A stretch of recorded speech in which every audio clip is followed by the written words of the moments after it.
और वो जो आईसीसी की फंडिंग है वो 90% इंडियन मार्केट से आती है।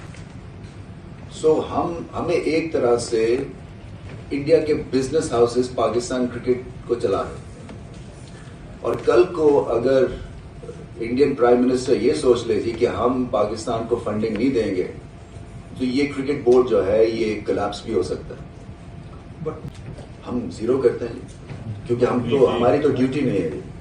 सो वो मतलब मेरा एक पॉइंट कहने का ये है कि हमें अपने पैरों पे खड़े होना है। सो ये जो डिपेंडेंसी है ना, ये में हर साल 10% एटलीस्ट कम होनी चाहिए। इसलिए जो बड़े प्लेयर्स हैं, जो इन्वेस्टर्स हैं, जो अभी तक फेंस पे बैठे हुए हैं, उनको आप देखिए आपने वीडियो किस प्रकार से रमीज राजा बता रहे हैं कि हाँ पूरा डिपेंडेंसी पाकिस्तान की भारत पे ही है। भैंस की आँख पहले देखता था ना आपने कि कुछ भी करना होता, सिंगर बनना, डायरेक्टर बनना, एक्टर बनना, भारत आना, उसके बाद बम फोड़ने भारत आना। अब सालों क्रिकेट के दम पे पैसा भी भारत ही दे रहा है। मतलब तुम सालों नल्लों को इतना तक पाल पोस के बड़ा करना, सब जिम्मेदारी तुम्हारे अब्बा की ही है। भैंस की आँख, अब तो अपने पे डिपेंड हो जाओ। मोदी साहब थोड़ा सा ध्यान दीजिए इन चीज़ों का, बंद करिए ये सब भी।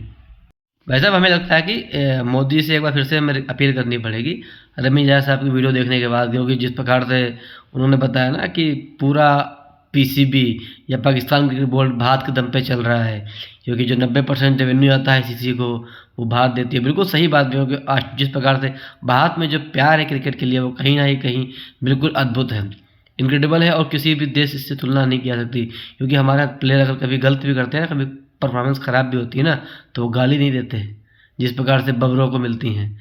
तो कहीं ना कहीं हमें लगता है कि मोदी से अपील करनी चाहिए कि आपने पानी रोक दिया, बाकी सब चीज़ें रोक दी, ठीक है, लेकिन कहीं ना कहीं उनको एक सांस आ रही थी जो क्रिकेट के जरिए से आ रही थी। तो अब हो सके तो ये भी बंद कर ही दिया, ठीक ही है।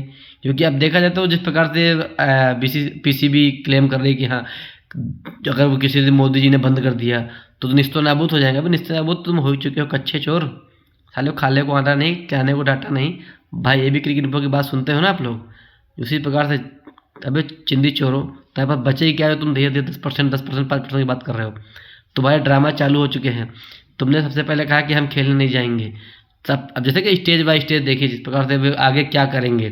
सबसे पहले उन्होंने कहा कि हम खेलने ही नहीं जाएंगे, फिर बोले कि हम खेलने जाएंगे, टीम अनाउंस नहीं किया उन्होंने, फिर बोले कि हम खेलने जाएंगे लेकिन बाद से मैच नहीं खेलेंगे।